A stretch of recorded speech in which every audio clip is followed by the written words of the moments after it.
تو جن ایک مخلوق ہے جس کے بارے میں جو ہمیں علم ملتا ہے وہ یہ ہے کہ وہ اچک لیتے تھے آیات بھی یا وحی کو راستے میں سے، اور ان کی ایک جماعت نے قرآن سنا اور ایمان لے آئے، اور اب کچھ علماء ہمیں بتاتے کہ نہیں وہ تو جراثیم ہیں اور وہ تو کچھ بھی نہیں ہے. یہ کیا وجہ ہے اس طرح؟ اس قسم کا اگر کسی کا عقیدہ ہے تو وہ تو کافر ہے جی، اسلام کی روح سے بالکل گمراہ نہیں ہے، وہ کافر ہے جی.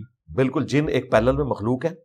قرآن حکیم میں اللہ تعالیٰ نے سورۃ الحجر کے اندر سورۃ الرحمن میں بالکل واضح فرمایا کہ انسان کو اللہ تعالیٰ نے مٹی سے پیدا کیا اور جنات کو آگ کی لپٹ سے پیدا کیا، یعنی اوپر والا جو ان سین پورشن ہوتا ہے نا فلیم کے بالکل اوپر، اس سے پیدا کیا. صحیح مسلم میں حدیث ہے کہ اللہ تعالیٰ نے انسان کو مٹی سے، جنات کو آگ سے اور فرشتوں کو نور سے پیدا کیا.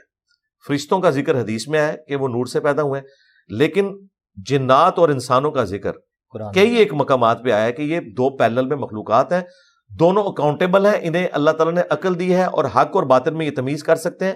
وما خلقت الجن والانس الا لیعبدون، ہم نے انسانوں اور جنوں کو اس لیے پیدا کیا کہ یہ ہماری عبادت کریں.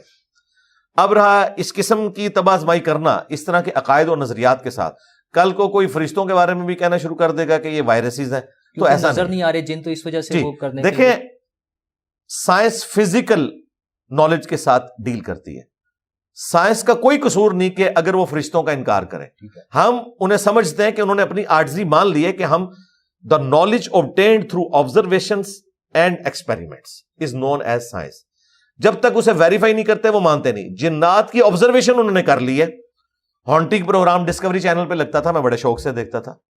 وہ مانتے ہیں وہاں پہ باقاعدہ آفیسز ہیں کہ جب اس طرح گھروں میں جنات کا معاملہ ہوتا ہے وہ کیمرے لگا کے سی سی ٹی وی کیمروں کے ذریعے وہ چیزیں آبزرو کرتے ہیں، لوگوں کے ساتھ جو کچھ ہو رہا ہوتا ہے وہ کہہ رہے ہیں یہ ہو رہا ہے، لیکن وہ ڈیٹیکٹ ہم اس طریقے سے نہیں کر پا رہے، لیکن آبزرویشن میں یہ چیز آ چکی ہے ہاں کہ ہے یہ. اچھا، یہ جنوں سے ایک عام آدمی کو تو نہیں فرق پڑتا، اس کا مذہبی پہلو اپنی جگہ، لیکن ایک اور ایسپیکٹ ایسا ہے جس سے ایک عام آدمی کو بڑا فرق پڑتا ہے. بڑے ہم نے خواب دیکھے ہیں، بڑی وہ خیالات ہوتے ہیں، اور گاندھی صاحب کہہ دیتے ہیں کہ وہ حوریں تو چیز ہی کوئی نہیں ہے، وہ تو آپ کی بیویاں ہوں گی. تو پھر ہمارا تو دل ہی ٹوٹ جاتا ہے کہ اگر حوریں ہماری بیویاں ہوں گی صرف، اور جبکہ ہمیں جو علم ملتا ہے وہ یہ ہے کہ انہیں اس سے پہلے نہ انسانوں نے نہ جنوں نے کسی نے چھوا نہیں ہوگا. تو یہ ایک الگ مخلوق ہے اور اس کی باقاعدہ وضاحت کی گئی ہے قرآن میں بھی. تو یہ جب ہمیں بتاتے ہیں کہ کچھ بھی نہیں ہوگا یا وہ بیویاں ہی ہوں گی، کیا ایسا بھی؟ نہیں، یہ بالکل انہوں نے ایک عورتوں کی شاید خوشنودی کی خاطر اس قسم کی باتیں گھڑی ہیں. آپ کا جو دل دکھتا ہے نا، اس کے لیے میں آپ کو بتاتا ہوں کہ آپ صبح شام یہ دعا کیا کریں کہ یا اللہ غامدی صاحب کو ان کی بیوی کے سوا کوئی حور نہیں دے گی، تب میں تجھ سے خوش ہوں گا. تو بس غامدی صاحب کے لیے جواب یہ ہے کہ اللہ تعالیٰ ان کو بس ان کی وائف ہی دے، اس کے علاوہ اگر کوئی حور ملی تو میں آپ کے ساتھ مل کے جنت میں پروٹیسٹ کروں.